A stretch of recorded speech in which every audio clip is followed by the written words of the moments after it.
Joint family से परेशान दो बहू। ममता की फैमिली एक जॉइंट फैमिली होती है जिसमें ममता की 3 बेटियां आशा, रानी, माही और 2 बेटे विवेक, विशाल, उनकी पत्नियां काजल, टीना और ममता की बहन दीपा और उसके 2 बेटे रोहित, मोहित और ममता और उसका पति अरुण रहते थे। जॉइंट फैमिली होने की वजह से कभी इनके परिवार में बहुत प्यार होता तो कभी परिवार में बहुत लड़ाइयां होती हैं। बहू, ओ बहू, कितना समय लगेगा नाश्ता लाने में? मुझे तो ऐसा लग रहा है कि सुबह का नाश्ता और दोपहर का खाना साथ में ही मिलेगा। नहीं मौसी जी और माँ जी, आपको सुबह का नाश्ता सुबह ही मिलेगा और दोपहर का खाना दोपहर में ही मिलेगा। लेकिन काजल और टीना बहू, आज नाश्ते में इतनी देर ही कैसे हो गई? माँ जी, हमारा परिवार 4 लोगों का तो है नहीं जो नाश्ता आधे घंटे में बनकर तैयार हो जाए। इतने लोग हैं घर में और हम खाना बनाने वाले बस 2, तो टाइम तो लगेगा ना। हाँ माँ जी, टीना सही कह रही है, हम दोनों आखिरकार कितना काम करेंगे? तो तुम्हारे कहने का क्या मतलब है कि अब इस उम्र में हम काम करें? माँ जी, हमारे कहने का ये मतलब नहीं, हम बस ये कह रहे थे कि अगर हमारे साथ आशा, रानी और माही भी काम में हाथ बटा लेंगी तो इसमें क्या बुराई है?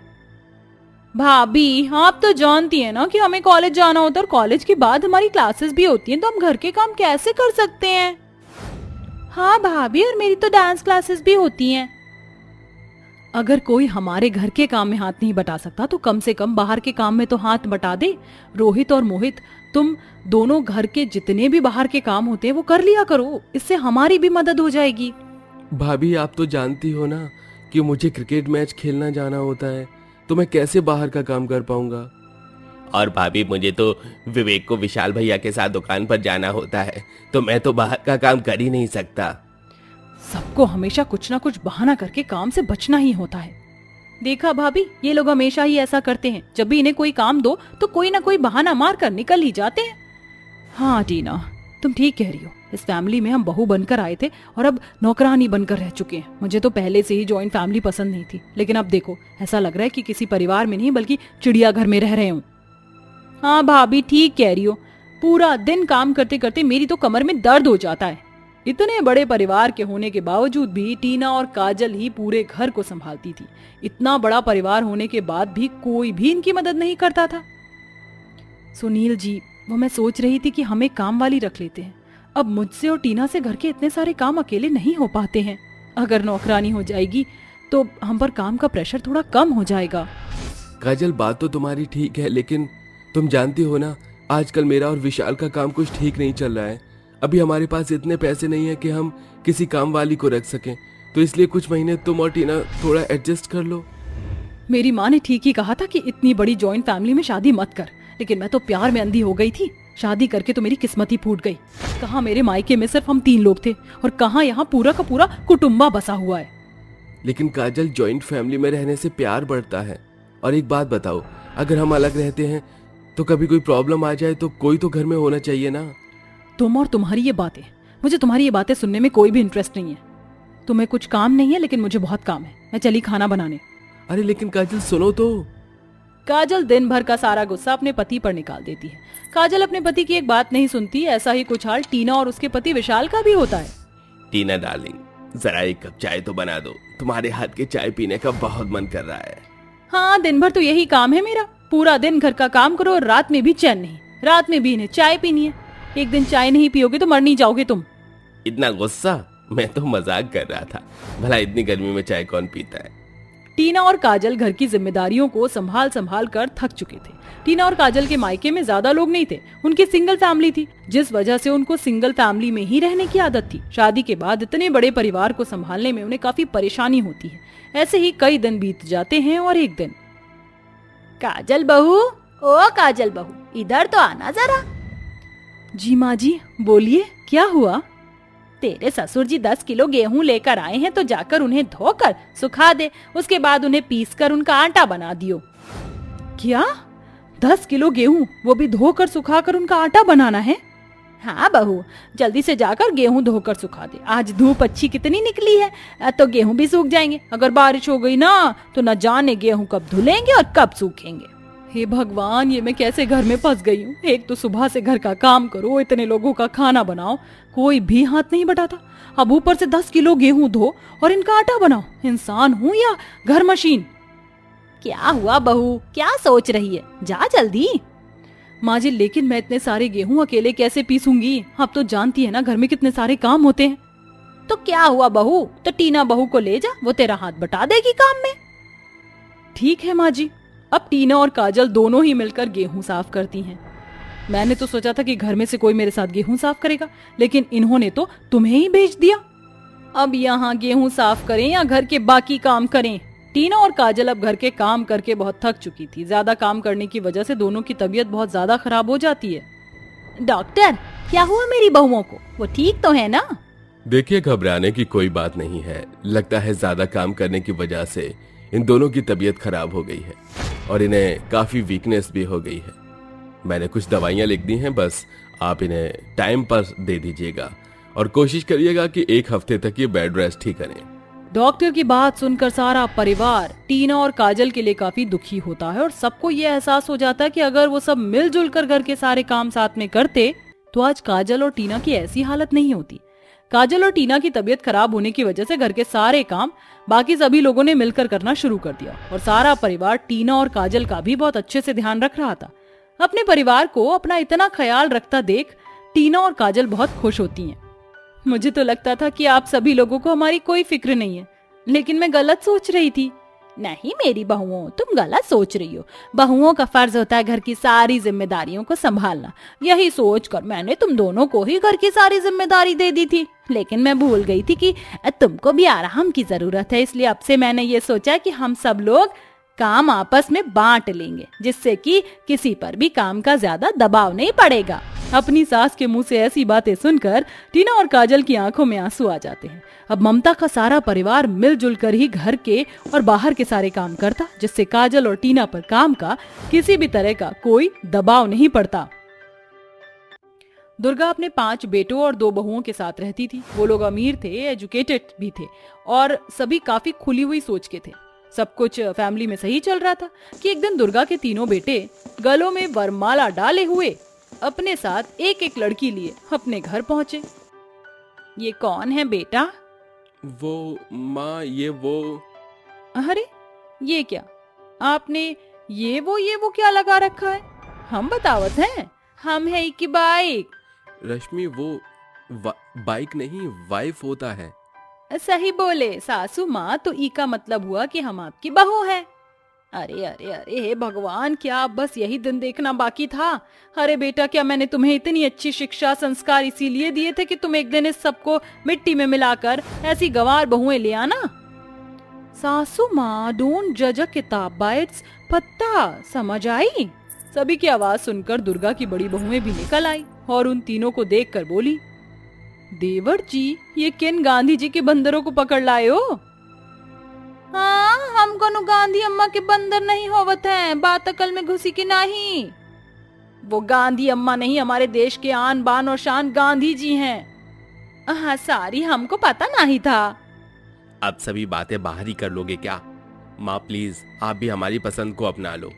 दुर्गा ने अपने बेटों की आंखों में उन तीनों गवार लड़कियों के लिए सच्ची मोहब्बत देखकर उन्हें अपना लिया, लेकिन उसकी दोनों बड़ी बहुओं को वो तीनों हजम नहीं हो रही थी। ये कैसी पत्नियां लेकर आए हमारे देवर अपने लिए? अरे ना रंग है, ना कुछ खास रूप है, ना ही अमीरी और ना ही शिक्षा, कुछ भी तो नहीं है इनके पास। हाँ, तीनों की तीनों बिहारिन लगती हैं। जो भी हो, लेकिन ये अब हैं तो हमारी देवरानी ही ना। सही कहा, लेकिन ये हमारी देवरानी बनने के लायक तो नहीं है। ये कभी भी हमारी बराबरी कर ही नहीं सकती हैं। दोनों बड़ी बहुएं अपनी देवरानियों को खुद से कम आंकने लगी, जिसकी वजह से उन दोनों में ही घमंड की भावना आ गई। अपने ससुराल आने के कुछ देर बाद ही वो तीनों परिवार में काफी घुल मिल गई और अपनी जिम्मेदारी समझकर घर के काम करने लगी कि तभी, क्या कर रही हो सरिता? कछु नहीं जेठानी जी, हम तो बस ये कोने की साफ कर रहे थे। बहुत अच्छे, तुम इसी लायक हो सके तो इस कोने के साथ साथ तुम खुद को भी साफ कर लेना। हो सकता है तुम्हारी इस जहालत की कुछ धूल उड़ जाए। पंक्ति ऐसे बोलती हुई चली गई। सरिता को एकदम से उसकी बात समझ नहीं आई। ये जेठानी जी हमसे क्या बोल गई? जो भी हो, हमें बेकार की बातों पर ध्यान नहीं देना चाहिए। सरिता, तू अपना काम कर। उन तीनों की जेठानियां उन्हें इसी तरह से ट्रीट कर रही थी। वो दोनों अपने आप को बहुत महान और अपनी देवरानियों को अपने कदमों की धूल बराबर समझ रही थी। लेकिन एक दिन, अरे नहीं सासू माँ, हाँ बोल बहू। सासू माँ देखो ना, मैं अपने कपड़े आयरन कर रही थी और ये आयरन काम ही नहीं कर रही है। ओहो, लगता है कि ये खराब हो गई है, अब इसे ठीक करवाना पड़ेगा। मॉम, तो इसे ठीक करवाने में टाइम लग जाएगा ना, लेकिन अब मैं अपने कपड़े कैसे आयरन करूंगी? दोनों सास बहू सोच में पड़ गई। वहीं कमरे में अंजलि भी थी। छोटा मुंह बड़ी बात, हम कुछ बोले? अब चलो बोल ही देते हैं। जेठानी जी लाइए, हमें दे दीजिए आपकी साड़ी, हम इसे अभी अच्छे से इस्त्री करके इसकी सारी सिलवट निकाल देंगे। अंजलि ने ऐसा बोलकर अपनी जेठानी की साड़ी को उससे ले लिया और वो एक टी पैन में पानी को उबाल कर लाई। पानी बहुत ज्यादा गर्म था, इतना गर्म कि उसके अंदर से भाप उठ रही थी। गो टू हेल, मेरी साड़ी जलाने का इरादा है क्या?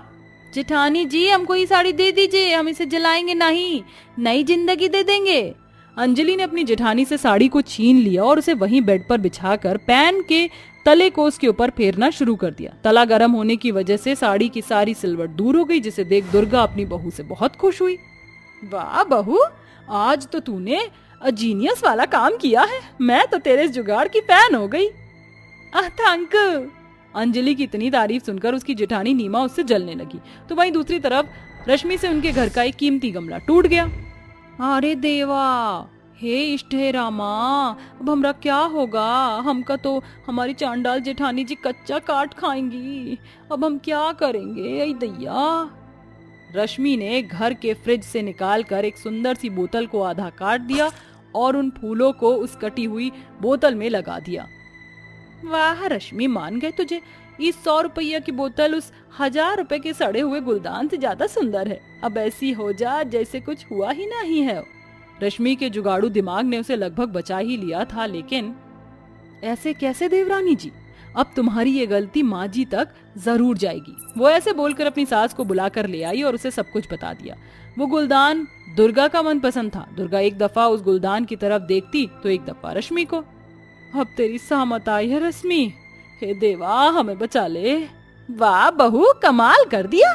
मैं बस इस गुलदस्ते को फेंक कर दूसरा ही रहने वाली थी और तूने तो मेरा काम ही आसान कर दिया। तुम तीनों मेरी छोटी बहुएं तो बिल्कुल मशीन की तरह तेज दिमाग की हो। दुर्गा रश्मि की तारीफ करने लग गई, लेकिन पंक्ति को उन तीनों से ही बहुत चिढ़न हो रही थी। दोनों घमंडी जेठानियों ने अपनी देवरानियों को नीचा दिखाने के लिए एक प्लान बनाया। अगले दिन दोनों ही जेठानियों ने अपनी सास के बिना परमिशन के ही अपने मायके वालों को दावत कर दी। बहुओं, तुमने मुझसे एक बार भी पूछना बेहतर नहीं समझा?